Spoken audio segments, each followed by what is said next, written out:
नमस्कार दोस्तों। Plurals party की अध्यक्ष पुष्पम प्रिया चौधरी, जो कि बिहार की सीएम की कैंडिडेट हैं प्लूरल्स पार्टी से, और उस पार्टी के अध्यक्ष भी हैं, वो कड़ी टक्कर देती हुई नज़र आ रही हैं बिहार चुनाव में। अगर जो है वहाँ पे समीकरण जातीय नहीं हो जाता है और गठबंधन में, जहाँ गठबंधन में लग रही है जगह जगह से सब टूटने वाला है। कारण ये है कि हर पार्टी का कार्यकर्ता, हर पार्टी के लोग जो हैं वो चाहते हैं कि 5 साल तक वो मेहनत करते हैं कि 5 साल बाद मैं टिकट लेके हो सकता है कि मैं चुनाव लड़ने का मौका मिले।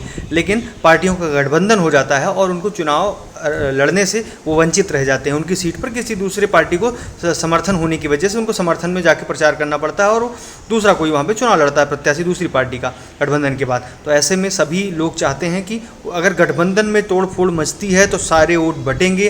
कहीं ना कहीं प्लूरल्स पार्टी को इससे फायदा होता नजर आ रहा है। अगर जातीय समीकरण बना के अगर पार्टी रखेगी तब हो सकता है, क्योंकि बिहार की राजनीति में सबसे बड़ा अहम वो हो जाता है जातीय समीकरण की वजह से ही। जब भी वो होता है जातीय समीकरण का मामला आ जाता है। लेकिन इस बार जो प्लूरल्स पार्टी की वो है, वो जात पात से ऊपर उठकर वो लोगों से जगह जगह मिल रही, गांव-गांव में जाकर लोगों से उनको लोकल लैंग्वेजेस में ज़मीनी हकीकत को समझ रही हैं, उनकी समस्याओं को समझ पर उस पर बात करने की बात कर रही हैं। और वो सीधे जो उन्होंने कहा कि 10 साल तक का वो टाइम मांग रही है कि मुझे 1-2 साल 5 साल नहीं चाहिए, उन्हें सीधे 10 साल का मौका चाहिए। उन्होंने 10 साल का टाइम मांगा हुआ है। उसके लिए वो सीधे ही, मतलब लोगों से अगर ज़मीन पर कोई जाके पता करेगा तो समस्या पता चलती है, ना कि कहीं अलग लाइव डिबेट में पता चलता है। तो इसके लिए वो वहाँ ज़मीन पर जा रही हैं और उनकी समस्याओं को समझने की कोशिश कर रही हैं। तो शायद मुझे लगता है कि अगर जातीय समीकरण नहीं बनता है तो अगर पार्टियों का गठबंधन टूटेगा तो कहीं ना कहीं जो है अलग प्लूरल्स पार्टी को अलग उनको वहाँ पे फ़ायदा मिलने वाला है। हालांकि लोग ये कह रहे हैं कि लंदन से आई हुई लड़की कैसे यहाँ पे कुछ कर सकती है, वो यहाँ के लोगों को नहीं समझ पाएगी। लेकिन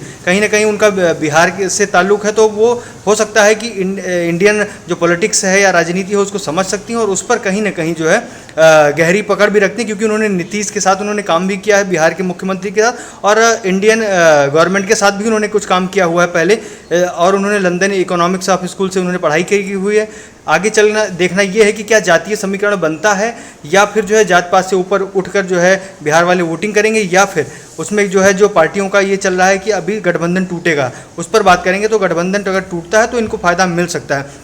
जैसा कि आप सभी को पता है कि हर पार्टियों के जितने लोग होते हैं वो चाहते हैं कि हमारा जो प्रत्याशी है, यानी कि जैसे मैं एक प्रत्याशी हूँ तो मैं ये चाहता हूँ कि 5 साल तक मैंने मेहनत की है तो 5 साल बाद मैं किसी पार्टी से टिकट लेके चुनाव लड़ने के उसमें रहता हूँ कि मुझे टिकट मिलेगा और मैं चुनाव लड़ूंगा। लेकिन 2-3 पार्टियाँ एक साथ गठबंधन में आ जाती हैं और टिकट हाफ हो जाता है, किसी को 50%, किसी को 20% टिकट मिलता है। तो उसमें उनकी जो मनसा होती है, दिली इच्छा होती है चुनाव लड़ने की, वो टूट जाती है। तो अंदर से ना भी सपोर्ट करते हुए भी उनको पार्टी की तरफ से, आला हाईकमान की तरफ से जो निर्धारित वो बताए जाते हैं उसके हिसाब से उनको जाकर समर्थन करना पड़ता है। ये चीज़ होती है, ये चीज़ें देखने लायक होगी।